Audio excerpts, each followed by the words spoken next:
أشرف الأنبياء وسيد المرسلين سيدنا محمد وعلى آله وأصحابه أجمعين. اللهم صل على سيدنا محمد وعلى آل سيدنا محمد كما صليت على إبراهيم وعلى آل إبراهيم في العالمين إنك حميد مجيد. أعوذ بالله من الشيطان الرجيم. بسم الله الرحمن الرحيم. ومن آياته أن يرسل الرياح مبشرات وليذيقكم من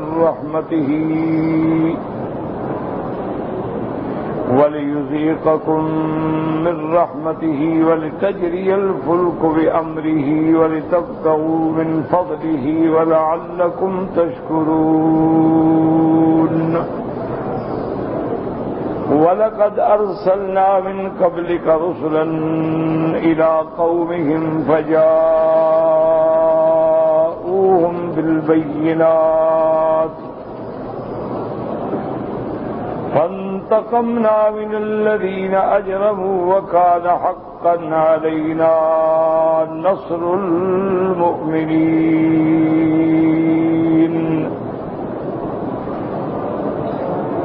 قال المؤلف والمفسر رحمه الله تعالى: أدام النفع بعلومه وعلومكم في الدارين آمين. إلى أن قال: يذكر تعالى نعمه على خلقه في إرساله الرياح مبشرات بين يدي رحمته بمجيء الغيث عقبها. ولهذا قال تعالى: وليذيقكم من رحمته المطر الذي ينزله فيحيي به العباد والبلاد. اب مفسر رحمۃ اللہ علیہ قرآن مقدس کی سورۃ الروم کی ان آیات مبارکہ کی تفسیر فرماتی ہیں: وَمِنْ آيَاتِهِ أَن يُرْسِلَ الرِّيَاحَ مُبَشِّرَاتٍ. اللہ تبارک و تعالی اپنی نعمتیں جو اس نے اپنی مخلوق میں فرمائی ہیں یاد دلاتے ہیں. اصل میں آیت کا معنی نشانی ہوتا ہے. نشانی معنی آدمی دیکھ کے یاد کرتا ہے. تو اللہ تبارک و تعالی جب نعمتوں کا ذکر فرماتے ہیں تو مقصد یہ ہوتا ہے کہ بندے اپنے منعم حقیقی کو پہچانے کہ یہ نعمتیں دینے والا کون ہے. ہر نعمت پہ غور کریں اور دیکھیں گے یہ نعمتیں ہمیں کس نے دی. اور جب انسان ان نعمتوں پہ غور کر کے اپنے منعم کو پہچانتا ہے تو پھر اس کا شکر بجا لاتا ہے. لیکن یاد رکھیں کہ شکر جو ہے اس کے درجات ہیں. آج کل لوگوں نے یہ سمجھ رکھا ہے کہ بس کہہ دیا اللہ تیرا لاکھ شکر ہے بس شکر ادا ہو گیا. یہ بات نہیں.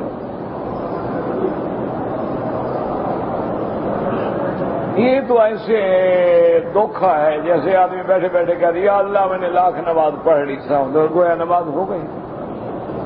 تو بات سمجھیے.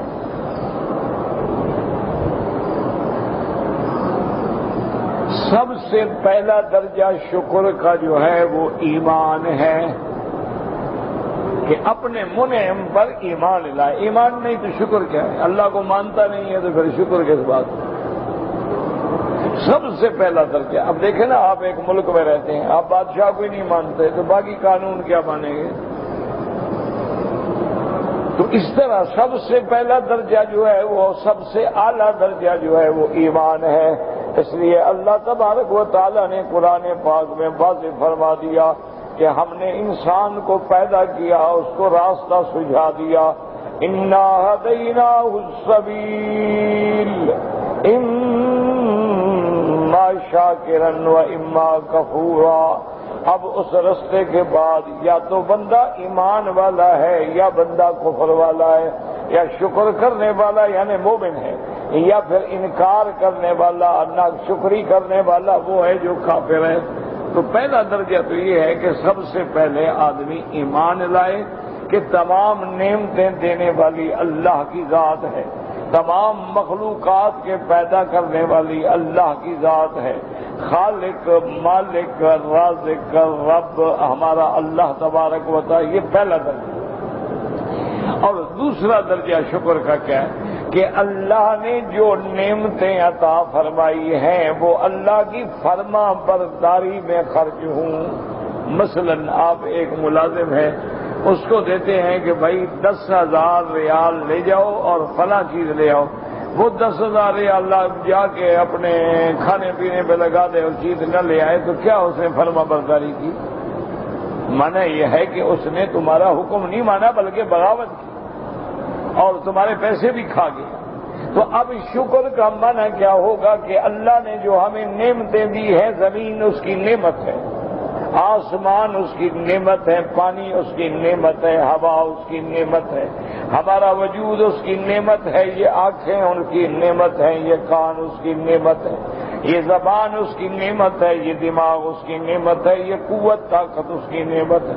تو اب اگر زمین پہ ہم گناہ کریں تو گویا ہم ناشکری کر رہے ہیں کہ اللہ کی نعمت کو ہم یہی استعمال کر رہے ہیں. اگر ہم اپنی آنکھوں کو گناہ میں استعمال کریں، غیر محرم پر نظریں ڈالیں، لوگوں کی عورتوں کو تاکتے پھریں تو گویا اس نعمت کی ناشکری ہے. اگر اللہ نے ہمیں کان دیے ہیں، ہم قرآن سننے کے بجائے گانے سنیں تو گویا اس نعمت کی ناشکری ہے. اللہ تبارک و تعالیٰ نے ہمیں زبان دی ہے تو اللہ کے ذکر کے بغیر ہم اس کو گالیوں میں خرچ کریں تو یہ ناشکری. تو نعمت کا معنی، شکر کا معنی کیا ہے کہ اللہ نے جو نعمت دی ہے وہ اس کی فرما برداری میں خرچ کی جائے. اللہ نے دولت دی ہے تو زکوٰۃ ہے، صدقات ہیں، خیرات ہے، گھر والوں کے خرچے ہیں، نفقات ہیں. خیر میں خرچ کرو، حلال میں خرچ کرو، حرام سے بچو، یہ شکر ہے. اللہ نے تجھے انسان بنایا ہے تو اللہ کا شکر کرو. انسان بنو نہ کہ شیطان بن جاؤ. اللہ نے تمہیں آنکھیں دی ہیں، آنکھوں سے قرآن دیکھو، حلال دیکھو نہ کہ حرام دیکھو. اللہ نے زبان دی ہے، زبان سے اللہ کا ذکر کرو نہ کہ گالیاں دو اور غیبت کرو اور جھوٹ بولو. تو یہ دوسرا درجہ. آخری درجہ شکر کا یہ ہے کہ جب کوئی نعمت ملے تو زبان سے بھی الحمدللہ کہو. پانی پیو، کھانا کھاؤ تو الحمدللہ الذی اطعمنا وسقانا. نیا کپڑا پہنو تو کہو الحمدللہ الذی کسانی من العرا. اسی طرح اگر آپ کسی نعمت پہ کوئی نعمت ملتی ہے تو فوراً کہو الحمدللہ الحمدللہ. تو اب تمہارا شکر ہے. اور میرے اللہ کا وعدہ ہے کہ جتنا شکر کرو گے اللہ اپنی نعمتیں اور بڑھاتے چلے جائیں گے. لئن شکرتم لأزیدنکم وَلَئِن كَفَرْتُمْ إِنَّ عَذَابِي لَشَدِيدٌ. اللہ فرماتی ہیں اگر تم میری نعمتوں پہ شکر کرو تو میں اپنی نعمتیں اور بڑھا دوں گا، میں اپنی نعمتوں پہ اضافہ کر دوں گا. تم جب 1 ریال صدقہ دیتے ہو، خیرات دیتے ہو، اللہ تیرے رزق میں برکتوں کے فیصلے فرما دیتی ہیں. یہ بھی نہ سوچا کرو کہ 1 ریال ہے، 1 گروش ہے، 1 آنا ہے. اللہ نے جو توفیق دی اگر وہ بھی نہیں ہے کسی کو پانی پلا دو، اگر وہ بھی نہیں کسی گرتے کو پکڑ کے راستہ پاس کرا دو، اگر وہ بھی نہیں تو کسی بھولے بھٹکے کو جا کے منزل پہ پہنچا دو. یہ سب صدقہ.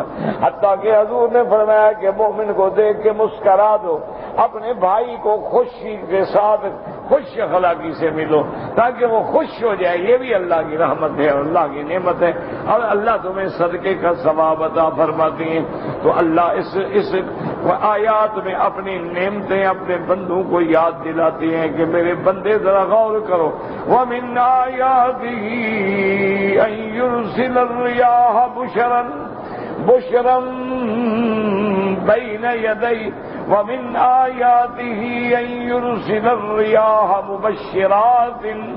مبشرات وليذيقكم من رحمته ولتجري الفلك بأمره ولتبتغوا من فضله ولعلكم تشكرون. اللہ یاد دلاتی ہیں اپنے بندوں کو کہ دیکھو میں ٹھنڈی ہوائیں چلاتا ہوں. بارش آنے سے پہلے تجھے ٹھنڈی ہوائیں لگتی ہیں، تمہیں معلوم ہو جاتا ہے کہ اب اللہ کی رحمت آنے والی ہے. تاکہ ہم تم کو اپنی رحمت میں سے کچھ ذرہ جو ہے وہ چکھا دیں۔ وہ رحمت کیا ہے؟ المطر والذی ينزلہ، وہ بارش جو اللہ برساتے ہیں، اور اس بارش سے ویحیی بہ العباد والبلاد، اللہ مردہ زمینوں کو بھی زندہ کرتے ہیں اور انسانوں کو بھی زندہ کرتے ہیں، کیونکہ تیری زندگی بھی تو اسی پہ ہے نا، کھانا نہ ملے، پانی نہ ملے، رزق نہ ملے تو کیسے زندہ رہو گے؟ تو اللہ اس زمین کو جب زندہ کرتے ہیں تو گویا اسی میں تیری زندگانی ہے۔ اللہ فرماتی ہیں کہ غور کرو، وَلِتَجْرِيَ الْفُلْكُ بِأَمْرِهِ أَيْ بِالْبَحْرِ وَإِنَّمَا سَيَّرَهَا بِالرِّيحِ، تاکہ اللہ کے حکم سے تیری کشتیاں چلتی ہیں۔ کیوں؟ پہلے دور میں یاد رکھو کشتیاں جو ہوتی تھی نا، باندھتے تھے، ہوا کے ساتھ چلتے تھے۔ اچھا اب انجن بن گئے، اب لوگ کہتے ہیں جی ہمیں تو ہوا کی ضرورت نہیں ہے، جھوٹ بولتے ہیں۔ ہوا مخالف آ جائے تو اب بھی انجن کام چھوڑ دیتے ہیں، اب بھی طوفان آ جائے تو ان کے بڑے بڑے جہاز ایسے ہوتے ہیں جیسے کوئی ایک قطرہ سا تیر رہا ہو۔ تو اچھا اگر انجن سے بھی چلے تو انجن کو بنانے والا کون ہے؟ انسان ہے۔ پھر انسان کو بنانے والا کون ہے؟ تو بات وہی ہو گئی، تو بنانے والا کون ہے؟ تم نے انجن بنایا، لیکن تمہیں کس نے بنایا؟ تمہارا انجن کس نے بنایا؟ یہ تمہارا دل، دماغ، گردے، تمہارے یہ ساری چیزیں کس نے پیدا کی ہیں؟ تو بات تو وہی آ گئی کہ اصل دینے والا وہ ہے۔ اس لیے اصول ہے کہ تم اپنے اصل کو پہچانو۔ یہ تو نہیں ہے نا کہ تم کہو جی نہیں ہم انجینئر ہیں، مہندس ہیں، ہم نے کروڑوں روپے خرچ کر کے بحری جہاز بنائے، مشینوں سے چلتے ہیں، طوفانوں کا مقابلہ کرتے ہیں، تو بنانے والا بندہ ہے، بندے کو بنانے والا کون؟ تو بات تو پھر وہی چلی جائے گی جہاں بھی جاؤ۔ اور جی بارشیں برستی ہیں کہ ہوائیں جو ہیں وہ بخارات دریاؤں کے، سمندروں کے لے کے اوپر جاتی ہیں، اور اوپر جا کے ٹھنڈی ہو کے وہ بادل بن کے پانی جمع ہو جاتا ہے، پھر گرمی پڑتی ہے اس لیے پانی برستا ہے۔ تو چلو ان ہواؤں کو کس نے چلایا ہے؟ ان بخارات کو لے کے اوپر جا کے کس نے جمایا ہے؟ پھر ان بادلوں کو کس نے بنایا ہے؟ پھر اس گرمی کو کس نے پیدا کیا ہے جس سے وہ بارش برستی ہے؟ تو ہر بات میں جواب جائے گا اللہ۔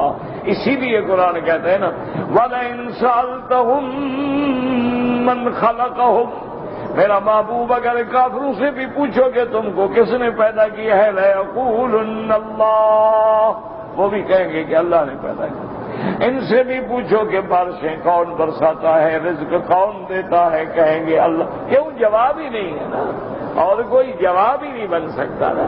آپ کہیں گے جی نہیں یہ تو میاں بیوی ملے تو باپ کی وجہ سے پیدا ہوا، چلو باپ کی وجہ سے، پھر اصل کو کس نے بنایا؟ تو بات تو پھر وہی آ جائے گی کہ اصل بنانے والی ذات جو ہے وہ تو اللہ تبارک و تعالی۔ اچھا اگر تیرے بس میں ہوتا تو کتنی جوڑے ہیں جن کی کوئی اولاد نہیں، اور کتنی لوگ ہیں غریب ہیں، بیمار ہیں، ماشاءاللہ 8-8 10-10 بچے، اور کتنی لوگ ہیں کروڑوں پتی ہیں، ان کی جائیداد کا حساب کوئی نہیں، ان کے گھر میں ایک بچہ بھی۔ تو معلوم ہوا کہ اصل نظام چلانے والی اسی کی ذات۔ ایسے یہ فرمایا یَهَبُ لِمَن يَشَاءُ إِنَاثًا وَيَهَبُ لِمَن يَشَاءُ الذُّكُورَ أَوْ يُزَوِّجُهُمْ ذُكْرَانًا وَإِنَاثًا وَيَجْعَلُ لِمَن يَشَاءُ عَقِيمًا۔ اللہ فرماتے ہیں میں چاہوں تو انبیاء کو بھی اولاد نہ دوں، اس کی مرضی۔ اس لیے حضرت زکریا کھڑے ہیں، اللہ سے دعا مانگ رہے ہیں مہربانی کر میرا مولا، رب هب لي من لدنك ذرية طيبة، اللہ مجھے بہتر اولاد عطا فرما۔ آگے کہتے ہیں یرثنی ویرث من آل یعقوب واجعلہ رب رضیہ، میرا مولا مہربانی فرما میرا بھی تو کوئی وارث بنے نا، میرے اس مشن کو، میرے اس علم کو، میرے اس مسئلے کو آگے کون بڑھائے گا؟ تو اللہ کے پیغمبر بھی اللہ کے آگے کھڑے ہیں۔ تو جب ہر چیز دینے والا خدا ہے، اس لیے ایک صحیح حدیث مبارک میں ہے مدینہ منورہ میں بارش ہوئی اور میرے آقا محبوب دو عالم سیدنا محمد مصطفیٰ صلی اللہ علیہ وعلی آلہ واصحابہ وسلم عدد کل ذرۃ الف الف مرۃ.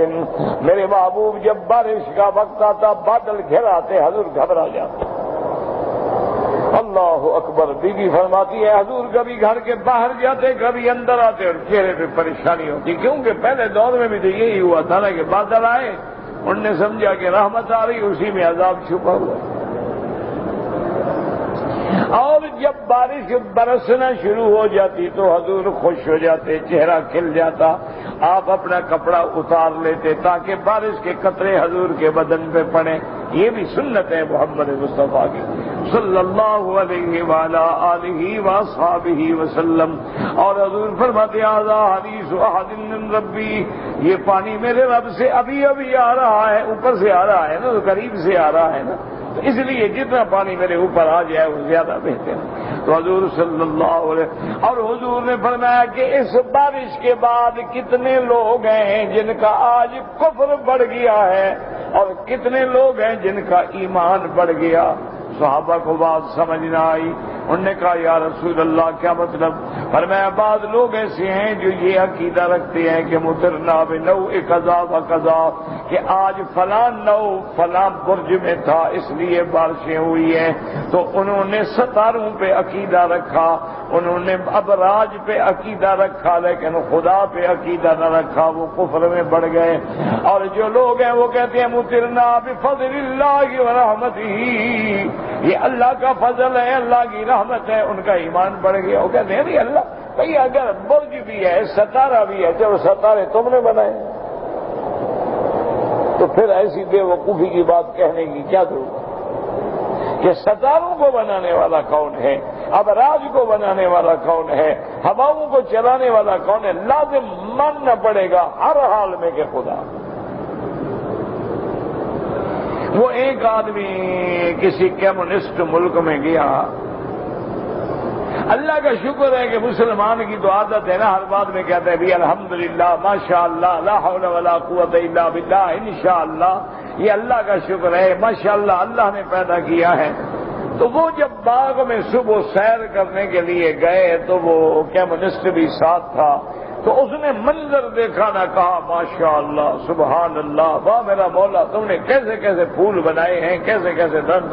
تو کمیونسٹ کہنے لگا جی بے وقوف آدمی, اس میں اللہ کا کیا کام ہے, یہ تو ہم نے بنائے ہیں. نے کہا ہر کام میں تو مولوی مسلمان جو ہے نا اللہ کو لے آتے ہو, اور یہ لان ہم نے لگایا ہے, یہ درخت ہم نے لگائے ہیں, یہ پھول ہم نے لگائے ہیں, یہ تراش خراش ہم نے کی ہے, یہ بیج ہم نے بویا ہے, اس کو پانی ہم دیتے ہیں, ساری نگرانی ہم کرتے ہیں, تو اس میں اللہ کا کیا کام ہے.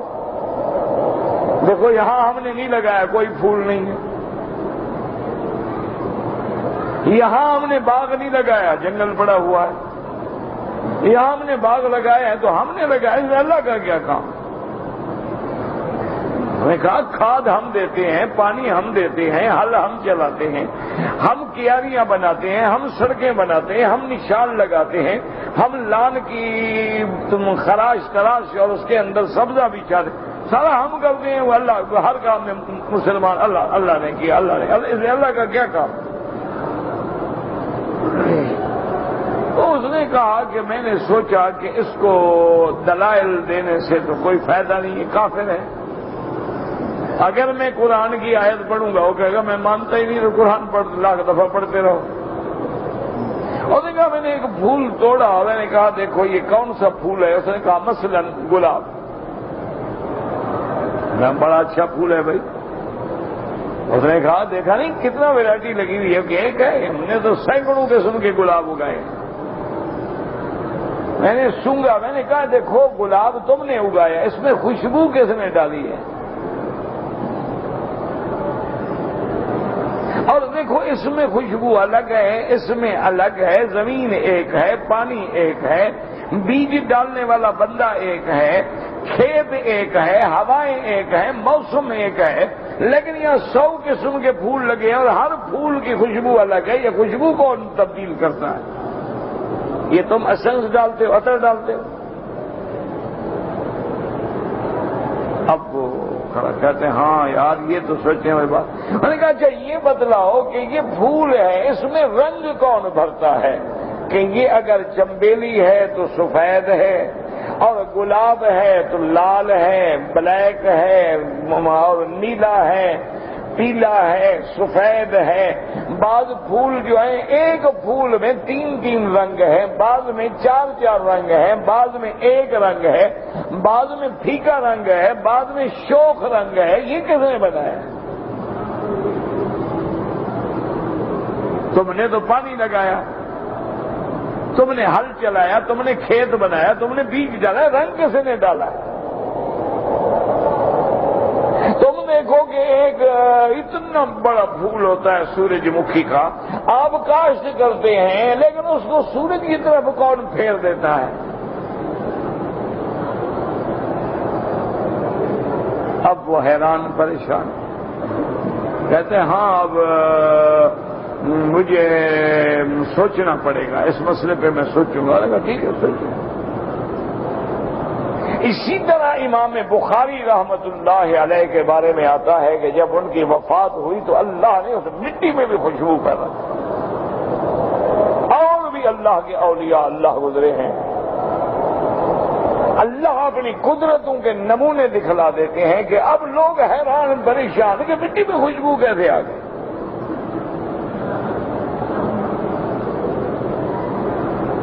اچھا، بعض لوگ ایسے ہوتے ہیں، اللہ تعالیٰ کی شان ہے، ایک محدث کے بارے میں لکھا ہے، بہت بڑے محدث گزرے ہیں، بہت بڑے ماشاءاللہ، اللہ نے ان سے خدمت حدیث کا کام لیا ہے۔ وہ ایک آدمی کے گھر میں مہمان ہوئے تو انہوں نے کہا کہ حضرت آپ کے کپڑے ذرا میلے ہو گئے ہیں، اگر اجازت ہو تو ہم دھو لیں۔ تو فرمایا ہاں بھائی مجھے تو فرصت ملتی نہیں، آپ کی مہربانی اگر دھو ڈالیں گے۔ وہ اپنے گھر سے ایک لنگی لے آیا، کوئی اور چادر لے آیا، انہوں نے کہا حضرت آپ یہ ذرا اوڑھ لیں اور ہم جلدی جلدی دھو کے سکھا کے پیش کرتے ہیں۔ تو ان نے وہ کپڑے دھوئے اور سکھایا، اور سکھانے کے بعد حضرت کی خدمت میں پیش کیے۔ اس کی بیوی نے بلایا اپنے شوہر کو، اس نے کہا یہ کیسے کپڑے ہیں، میلے کچیلے پسینے سے بھرے ہوئے، لیکن جب سے میں نے دھویا ہے پورا کمرہ میرا معطر خوشبو سے بھرا ہوا ہے۔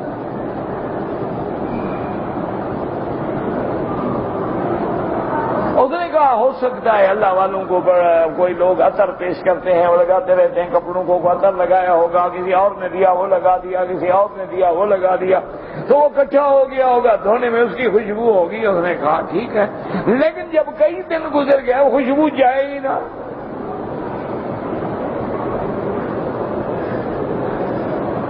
تو اس لیے ہمیشہ یاد رکھیں جو اللہ کے قرآن کی اور نبی پاک کی حدیث کی خدمت کرتے ہیں، کبھی کبھی اللہ دنیا میں نمونہ بھی دکھلا دیتے ہیں کہ میں نے ان لوگوں کے دیکھو کہ بظاہر یہ فقیر ہیں، بظاہر یہ گٹری پوش ہیں، بظاہر ان کے نہ کپڑے ڈھنگ کے ہیں، نہ لباس ڈھنگ کا ہے، نہ کھانا ڈھنگ کا ہے، لیکن اس میں اپنی رحمت سے ایک کشش ڈال دیتا ہوں۔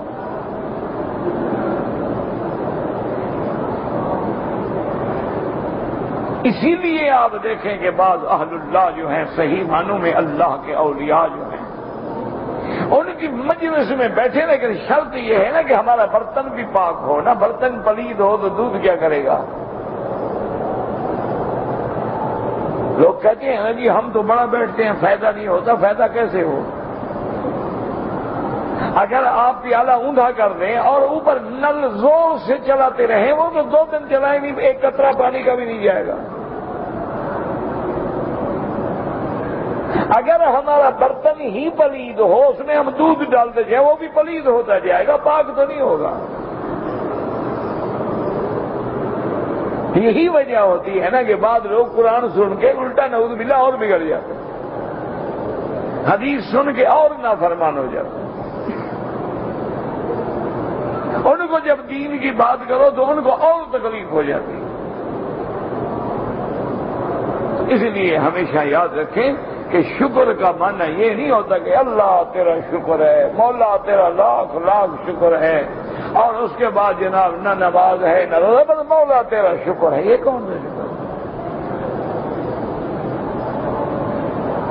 ساری رات خراٹے لے رہا ہے، صبح 8 بجے اٹھتا ہے، اللہ تیرا شکر ہے۔ کیا شکر ہے بھائی؟ نماز سے محروم ہو، فرائض سے محروم ہو. بعض ائمہ کے نزدیک ایک نماز چھوڑنے والا کافر ہو جاتا ہے. تم تو ایمان سے نکل رہے اور کہتے ہو اللہ تیرا شکر ہے. یہ شکر نہیں ہوتا، بلکہ ایسی حالات میں کلمہ شکر استعمال کرنے سے ڈر لگتا ہے کہ کہیں اللہ کا عذاب نہ آ جائے. اس لیے دعا کرو اللہ ہمیں صحیح معنوں میں شاکرین میں بنائے. دعا کیا کرو، کبھی کبھی دعاؤں سے بھی بیڑے پار ہو جاتے.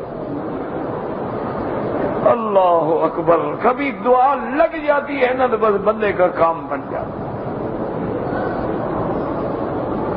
لکھا ہے نا عبداللہ ابن المبارک رحمت اللہ علیہ نے خواب دیکھا. عبداللہ ابن المبارک رحمت اللہ علیہ ان لوگوں میں ہیں جن کا لقب ہے امیر المؤمنین فی الحدیث، و حدیث کا بادشاہ ہے. اور اتنا بڑا آدمی ہے کہ امام بخاری کا استاد ہے.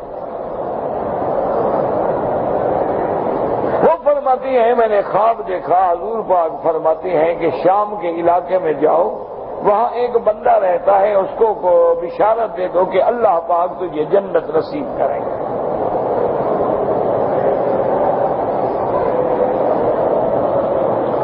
وہ کہتے ہیں میں چلا گیا، پوچھا، میں نے پتہ کیا ابراہیم اس کا وہ نام تھا. میں نے پوچھا کہ بھئی کون ہے؟ انہوں نے کہا وہ تو کافر ہے، عیسائی ہے. وہ تو نصرانی ہے، وہ تو مسلمان ہے ہی نہیں. اب میں پریشان بھی، میں نے خواب دیکھا اور میرا خواب بھی حدیث مبارک کے مطابق عین سچ ہے کہ میں نے حضور کی زیارت کی ہے. اور یہ بندہ کافر ہے، کافر کو کیسے جنت ملے گی؟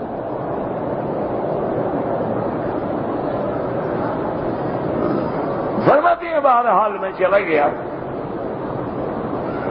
اس کو جب اطلاع دی گئی تو میرا بڑا استقبال کیا. اس نے کہا پتہ نہیں میرے لیے تو آج کوئی عید کا دن ہے کہ امیر المؤمنین فی الحدیث میرے کافر کے گھر میں آئے.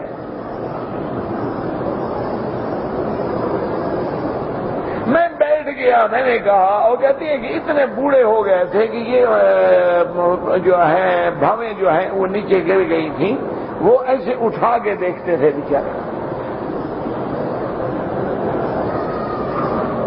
میں نے کہا بھائی میں نے خواب دیکھا ہے، میرے آقا نے رحمت دو عالم نے تمہیں جنت کی خوشخبری دی ہے. وہ رونے لگ گیا. میں نے کہا پتہ نہیں تمہارا کون سا کوئی عمل ہے جو اللہ کو پسند آ گیا ہے؟ اس نے کہا اور تو کوئی عمل نہیں ہے میرا. میں ایک دفعہ اولاد کی شادی کی تھی، تو شادی کے بعد میں گلیوں میں گزر رہا تھا تو رونے کی آواز آئی.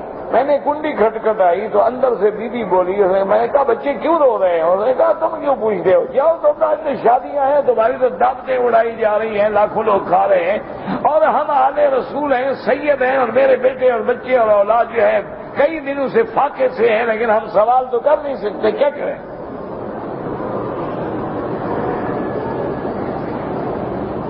کہتے ہیں میں گیا، میں نے کھانا اٹھایا، کپڑے اٹھائے، پیسے اٹھائے اور نوکروں کے سر پہ رکھے اور تقریباً 1 سال کا خرچہ لے کے اس کے دروازے پہ پہنچایا. اس کے چھوٹے چھوٹے بچے تھے، بچیاں تھیں، وہ بھاگتے ہوئے آئے اور کہنے لگے کہ جاؤ اللہ تمہارا گھر ہمارے نانے کے گھر کے ساتھ قیامت میں بنائے گا. معلوم ہوتا ہے کہ ان کی دعا لگ گئی بچوں کی.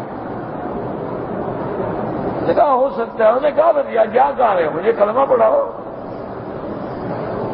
کہاں جا رہے ہیں؟ اتنی بڑی خوشخبری دینے کے بعد جا رہے ہیں؟ مجھے کلمہ پڑھاؤ، خلاص میں اسلام قبول کرتا ہوں. حضرت فرماتے ہیں میں نے کلمہ پڑھایا اور 1 دن یا 2 دن کے بعد فوت ہو گیا. یعنی تاکہ ان کو اور پھر گناہ کرنے کا موقع ہی اللہ نے نہیں دیا.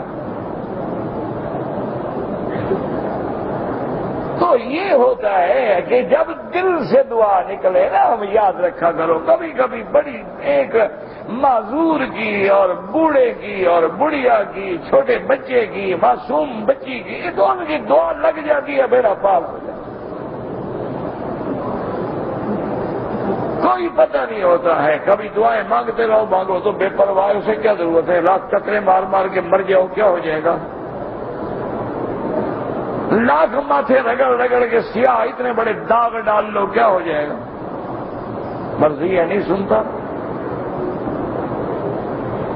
لیکن راضی ہونے پہ آئے نا تو کبھی ایک بچہ رو رہا ہو نا تو ایک ٹافی، ایک چاکلیٹ، ایک اس کو ٹکیا پڑا، وہ ہنس پڑا، خوش ہو گیا، اللہ راضی ہو گیا، اچھا میرے بندے کو خوش کیا، جاؤ ہم نے تمہیں معاف کر دیا۔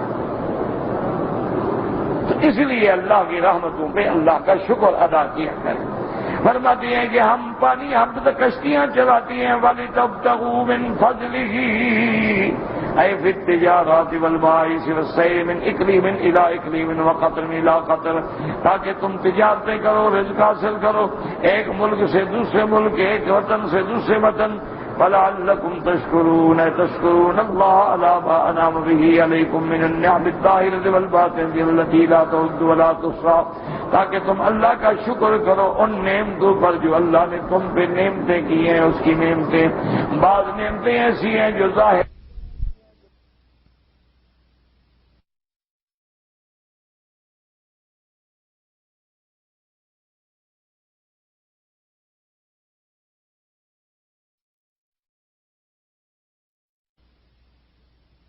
بھی نہیں کر سکتا۔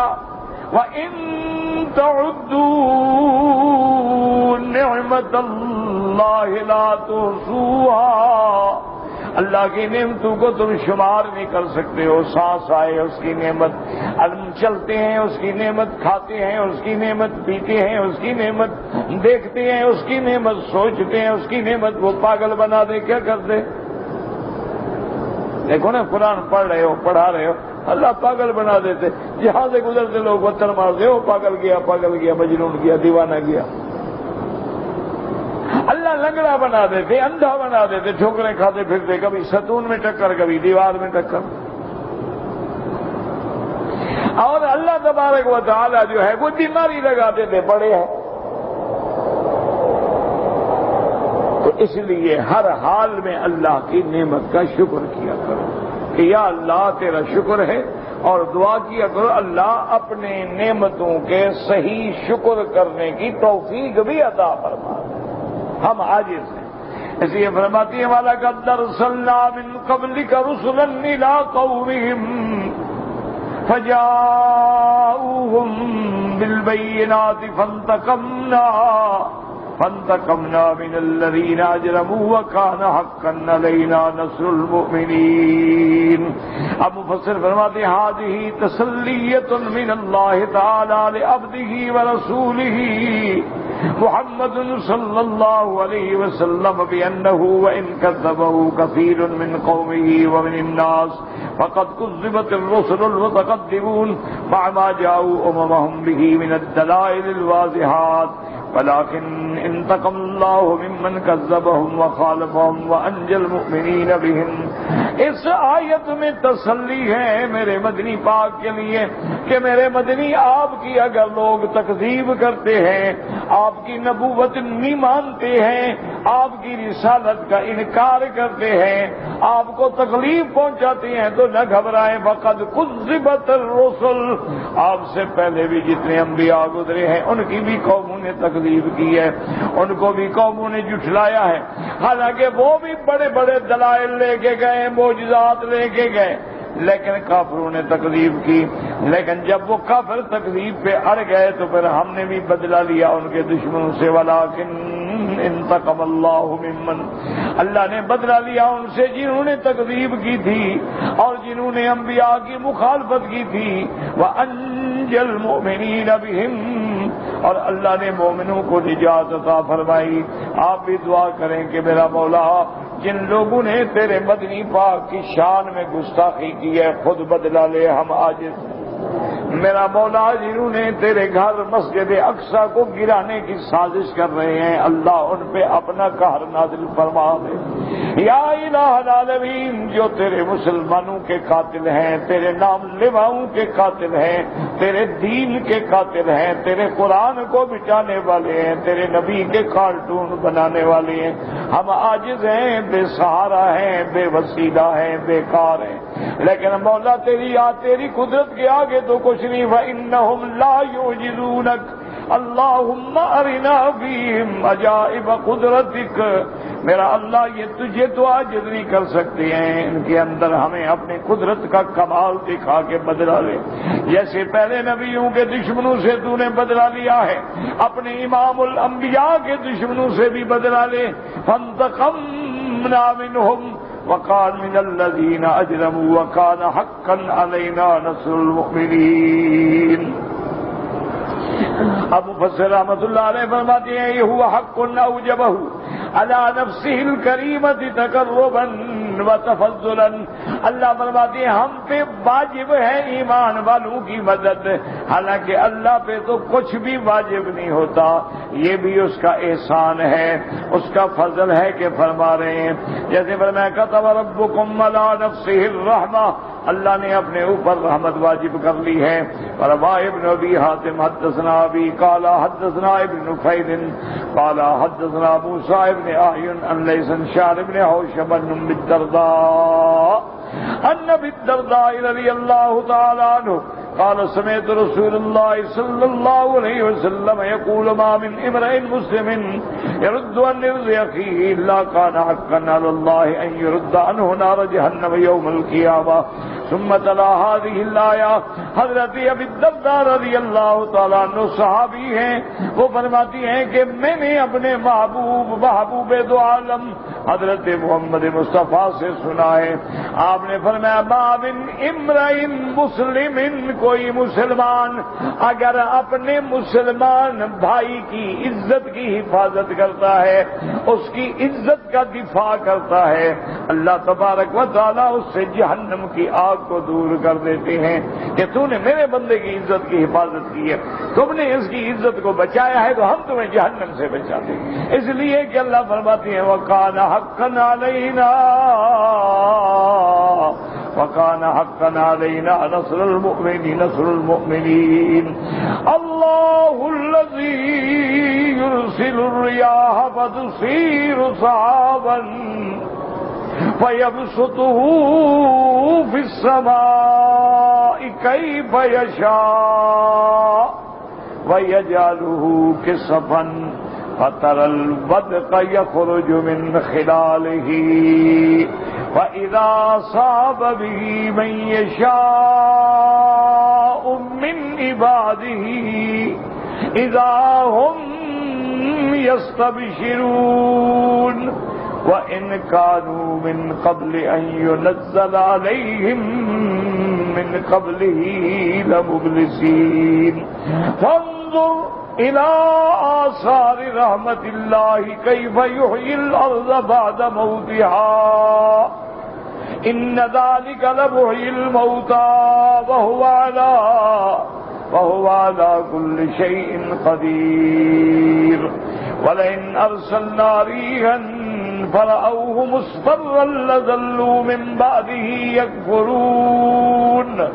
اللہ الذی، اسی کی ذات ہے جو یرسل الریاح، جو ہواؤں کو چلاتی ہیں، فَتُثِيرُ سَحَابًا، وہ ہواؤں کو چلا کے دریاؤں سے پانی اٹھاتے ہیں، پھر وہ پانی جا کے اوپر جمع ہو کے بادل بنتا ہے، فَيَبْسُطُهُ فِي السَّمَاءِ كَيْفَ يَشَاءُ، پھر اس کو آسمان میں پھیلاتے ہیں جیسے چاہتے ہیں، وَيَجْعَلُهُ كِسَفًا، پھر اس بادلوں کو تہہ بناتی ہیں، فَتَرَى الْوَدْقَ، وَدْقَ مانا پانی، وَدْقَ مانا بارش کا پانی، پھر تو دیکھتا ہے کہ اس کے اندر سے کیسے پانی نکلتا ہے، یخرج من خلالہ فَإِذَا أَصَابَ بِهِ مَن يَشَاءُ مِنْ عِبَادِهِ، پھر وہ پہنچاتے ہیں اپنے بندوں میں سے جس کو چاہیں، اذا هم يستبشرون،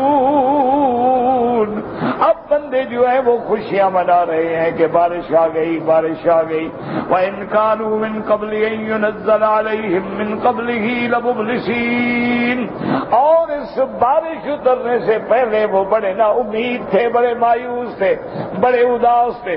فَانظُرْ إِلَىٰ آثار رحمت اللہ کیف یحیی الارض بعد موتها۔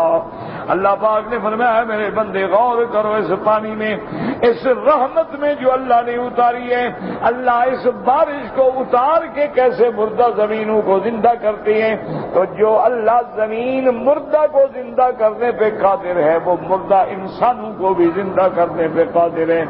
ان ذلک لیحیی الموتى وهو على كل شيء قدیر وَلَئِنْ أَرْسَلْنَا رِيحًا فَرَأَوْهُ مُصْفَرًّا لَظَلُّوا مِنْ بَعْدِهِ يَكْفُرُونَ۔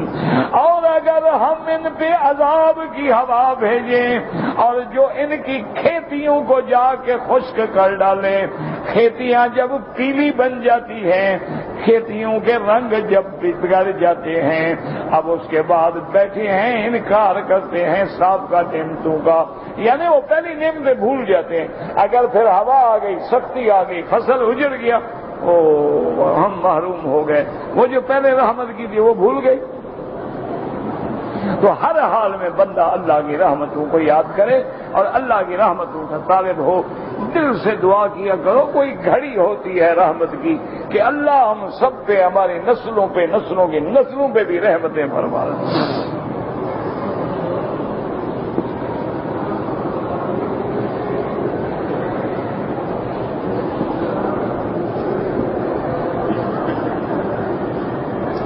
کہتے ہیں جی کہ اگر کوئی بندہ اکیلے نماز پڑھ رہا ہے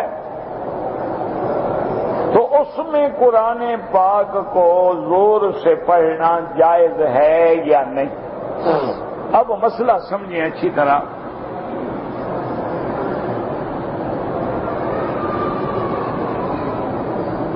اگر تم اکیلے نماز پڑھ رہے ہو تو علماء فقہا کہتے ہیں کہ یہ دیکھنا ہوگا کہ فجر کی نماز ہے یا ظہر کی نماز ہے۔ فجر کی نماز چونکہ جہری ہے، امام بھی قرات جہر سے کرتا ہے، تم اکیلے بھی اگر آواز سے پڑھو تو ٹھیک ہے۔ اور جو نمازیں سری ہیں ان کو تم بھی آہستہ پڑھو۔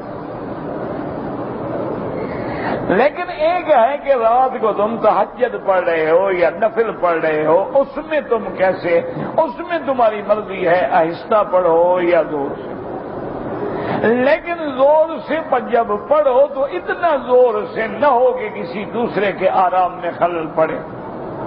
اسی لیے ایک حدیث مبارک میں ہے، حضور صلی اللہ علیہ وسلم کا تہجد کے وقت میں گزر ہوا، سیدنا ابی بکر الصدیق رضی اللہ عنہ تہجد پڑھ رہے تھے اور قرآن بڑا آہستہ آہستہ پھر حضور صلی اللہ علیہ وسلم کا حضرت عمر پہ گزر ہوا رضی اللہ عنہ، تو قرآن پڑھ رہے تھے بڑا زور زور سے۔ صبح کی نماز کے بعد جب ملاقات ہوئی تو حضور نے فرمایا کہ حضرت عمر سے کہ میں نے رات سنا تھا تم بڑے زور زور سے قرآن کیوں پڑھ رہے تھے؟ انہوں نے کہا یا رسول اللہ میں اس لیے زور سے قرآن پڑھ رہا تھا کہ یوں کہ الوسنان ویطرد الشیطان، تاکہ سونے والے جاگ جائیں اور شیطان سونے بھاگ جائے۔ آپ نے فرمایا ابو بکر آپ بھی رات تہجد پڑھ رہے تھے لیکن بڑا آہستہ آہستہ پڑھ رہے تھے۔ میں نے کہا یا رسول اللہ جس کو میں نے سنانا ہے وہ تو سن رہا تھا، تو پھر زور لگانے کی کیا ضرورت؟ تو حضور پاک نے فرمایا کہ یا عمر اخفض من صوتک، تم اپنی آواز ذرا نیچے کرو۔ حضرت ابو بکر نے فرمایا ارفع من صوتک، تم اپنی آواز کو تھوڑا اونچا کرو۔ تو منع یہ تھا کہ اعتدال ہو، نہ اتنا زور سے پڑھو کہ لوگوں کے آرام میں خلل پڑے۔ آج کل تو رواج ہو گیا نا، اللہ معاف کرے، کیا ہے جی شبینہ شریف، پتہ نہیں یہ شبینہ کس نے منایا ہے۔ کبھی صحابہ نے بھی شبینہ منایا، کبھی سیدنا صدیق، عثمان، عمر، فاروق، علی، اہل بیت نبی، کبھی کسی نے، ان میں حافظ کوئی نہیں تھے، تم پیدا ہوئے ہو۔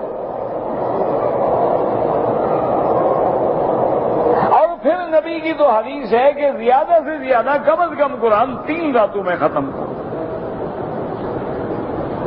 اور ہمارے ہاں جناب شبینہ شریف یہ شروع ہوتا ہے، جناب سپیکر لگے ہوئے ہیں، ساری رات نہ محلے والے سو سکیں نہ گھروں والے سو سکیں. اب قرآن نہ سنو تو گناہگار، اور ساری رات کون سنے گا؟ اور جو انتظام کرنے والے ہوتے ہیں ماشاءاللہ وہ چائے پی رہے ہوتے ہیں، سوئے ہوئے ہوتے ہیں. اچھا ایک اور رواج بن گیا ہے ماشاءاللہ کہ رمضان المبارک کا مہینہ ہوگا، وہ سپیکر کھول کے کیسٹ لگا دیتے ہیں. اگر ماشاءاللہ کوئی موحد مسجد ہے تو قرآن لگا دیتے ہیں، اور اگر ہماری دوسری برادری ہے تو نعتیں لگا دیتے ہیں.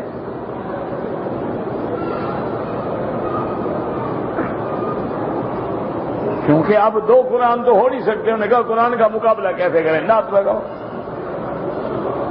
وہابیوں کو قرآن پڑھنے دو، ہم نعتیں لگاتے ہیں. ساری اللہ کے لیے بالکل ناجائز ہے. قطعاً اس کی نہ قرآن میں اجازت ہے نہ حدیث میں اجازت ہے، نہ کسی صحابی کا عمل ہے. ہاں بعض لوگ جو تھے نا، پھر یہ لوگ دلائل ڈھونڈتے ہیں، اور جی فلاں اللہ والے تو روز ختم کرتے تھے، وہ شبینہ کرتے تھے، سپیکر لگا کے پڑھتے تھے. وہ روز ختم کرتے تھے، کبھی کسی کو بتایا؟ تم بھی پڑھو، اپنے گھر میں بیٹھ کے ختم کرو. تم بھی پڑھو، مسجد میں دروازہ بند کر دو، اندر بیٹھ جاؤ، قرآن ختم کرو. کس نے منع کیا؟ پڑھو، عبادت کرو، محنت کرو. لیکن یہ کہاں لکھا ہوا ہے کہ اتنے زور سے عبادت کرو کہ سارا محلہ جاگ جائے؟ اچھا بعض علاقوں میں تو رواج ہوتا ہے رات کو باقاعدہ پارٹیاں جو ہے جی ڈھول گلے میں ڈال کے ڈھول بجا رہی ہیں، جاگو بھی رمضان شریف پہ اٹھو جی. یہ ایک اور بدعت ہے. ان سے کہو جی ہم تو بڑا اچھا کام کریں، لوگوں اٹھا رہے ہیں، اللہ کے بندے کوئی تھکا ہوا ہے. اس لیے حضور نے فرمایا من ام منکم فلیخفف، کہ اگر تم امام بنو نماز پڑھاؤ تو نماز جلدی پڑھایا کرو. وراءکم ذل حاجہ، تمہارے پیچھے کام والا کھڑا ہے، کوئی بچے والی عورت ہے، کوئی بیمار ہے، کسی کا بچہ رو رہا ہے، اور تم کھڑے ہو جناب شروع ہو کے منزل پڑھ رہے، ماشاءاللہ 2-3 پارے نماز میں ہو جائیں.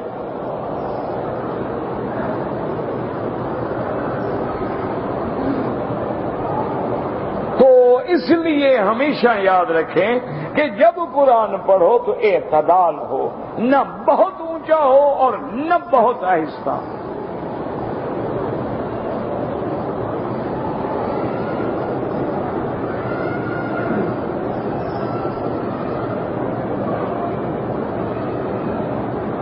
کہتے جی کہ ہم لوگ جو ہیں مکہ مکرمہ سے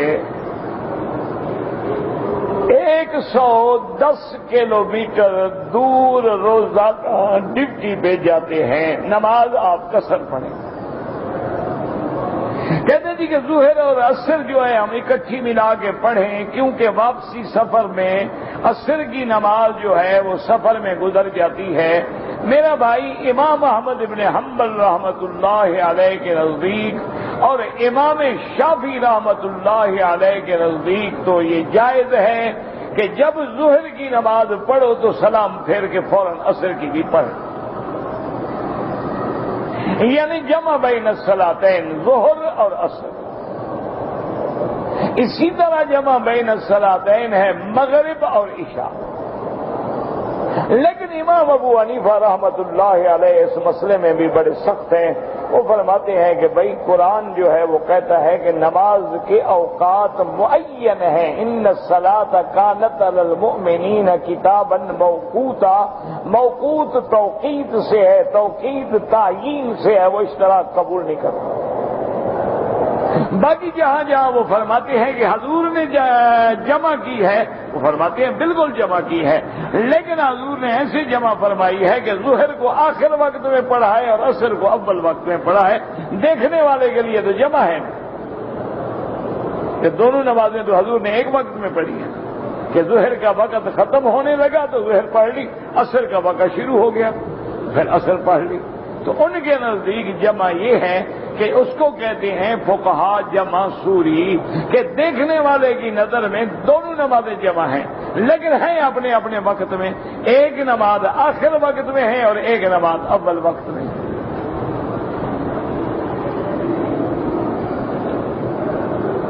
تم کسی طرح بھی پڑھو نا، مشورہ یہ ہے پڑھ لیا کرو۔ مشورہ یہ ہے کہ آج حالات ایسے ہیں کہ لوگ اسی سستی میں نماز چھوڑ دیں۔ یہ اب کون وقت کا انتظار کرے اور کون دیکھے کہ ظہر کا آخر وقت کون ہے اور عصر کا اول وقت کا، تمہیں جیسا نصیب ہو نماز چھوڑا نہ کرو، بس پڑھ لیا کرو، اللہ قبول فرمائے۔ یہ علماء کی ائمہ کی علمی تحقیقیں ہوتی ہیں، یہ علماء کا کام ہے کہ وہ دیکھیں۔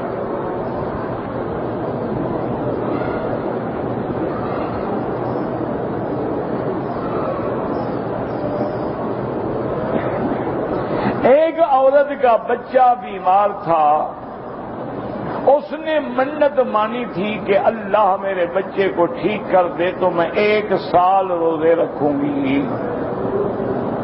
اب اس نے 3 مہینے تو پورے کر لیے ہیں، باقی 9 مہینے بھی پورے کرے گی۔ اس نے اپنے گلے میں خود ڈالا ہے نا، کسی نے کہا تو نہیں ہے۔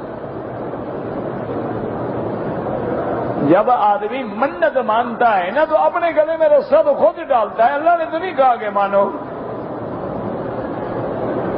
اسی لیے ایک حدیث مبارک میں یہ بھی آتا ہے کہ منت منوتی سے ہوتا کچھ نہیں، بس یہ ہوتا ہے کہ بخیل کے مال سے کچھ پیسے نکل جاتے ہیں۔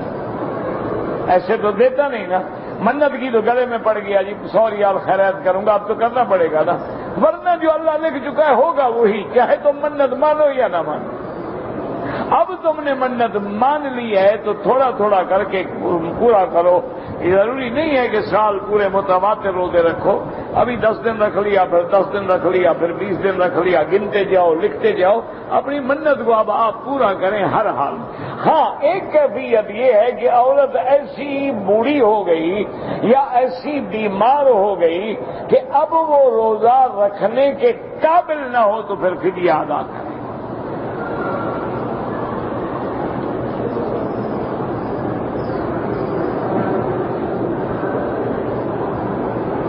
کہتے ہیں جی کہ فضائل درود میں لکھا ہے کہ نور من نور اللہ اصلہ نور و نسلہ آدم۔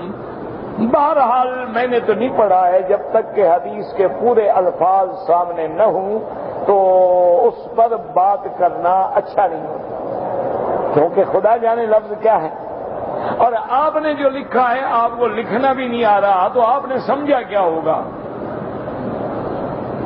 آپ تو میرے بھائی لگ رہے ہیں ماشاءاللہ، لکھنے سے اندازہ ہو رہا ہے کہ آپ الحمدللہ پڑھے ہوئے کم ہیں، لیکن تحقیق کر رہے ہیں حضور کی نسل اصل کی ماشاءاللہ۔ تم نے فضائل دیکھو، ایک بات یاد رکھو کہ فضائل کی کتابوں میں بڑی ضعیف باتیں بھی ہوتی ہیں۔ جتنی کتابیں فضائل کی لکھی گئی ہیں نا، صرف ایک نہیں ہے کہ تم تو کسی مولوی کے مخالف ہو جاؤ نا اس کے پیچھے پڑ جاتے ہو، ورنہ تم دیکھو کہ فضائل میں جو کتابیں امام نووی نے لکھی ہیں، حافظ ذہبی نے لکھی ہیں، منذری نے لکھی ہیں، شیخ الاسلام نے لکھی ہیں، ابن القیم نے لکھی ہیں، ابن تیمیہ نے لکھی ہیں، بڑے بڑے ائمہ جہابذہ نے لکھی ہیں جو فن حدیث کے امام گزرے ہیں، ان کی کتابوں کے اندر ایسی ضعیف روایتیں بلکہ بعض موضوع روایتیں۔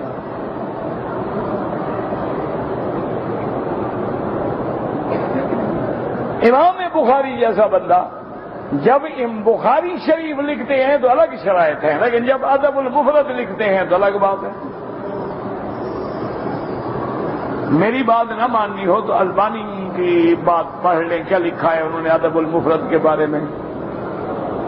اسی طرح جن لوگوں نے کبائر گناہ لکھے ہیں، جنہوں نے زواجر لکھے ہیں، ایسی ضعیف روایتیں ہیں کہ بعض راوی ان میں ایسے متہم بالکذب ہیں اور بعض راوی ایسے ہیں کہ متروک ہیں اور بعض راوی ایسے ہیں مجہول ہیں جن کا پتہ بھی کوئی نہیں۔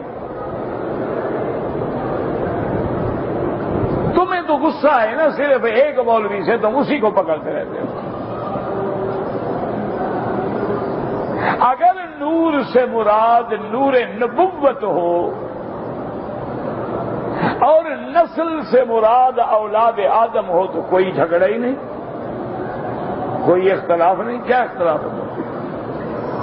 اللہ نے ہر مومن کو بھی تو فرمایا ہے نا کہ ایمان نور ہے، قرآن نور ہے. انزلنا الیک نورا مبینا واتبعوا النور الذی انزل معہ اللہ ولی الذین آمنوا یخرجہم من الظلمات الی النور.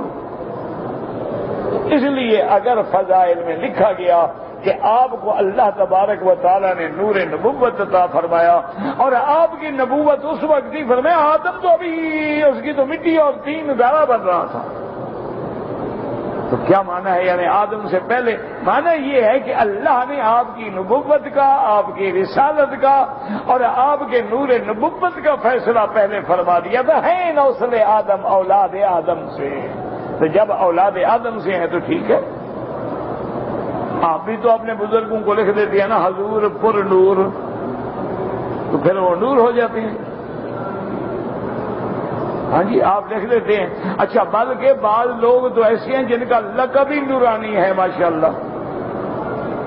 وہ تو خاکی یعنی نہ رہے، یعنی انسان نہیں رہے، نورانی ہو گئے. کیا خیال ہے آپ؟ تو اللہ کے بندے ایک لفظ ڈھونڈ لیا اور بلا وجہ علماء پر بات کرنے سے پہلے ساری کتابیں دیکھا کرو. فضائل اعمال میں یاد رکھو عقائد و احکام میں محدثین تشدد کرتے ہیں، فضائل و ترغیب و ترہیب میں تساہل سے کام لیتے ہیں.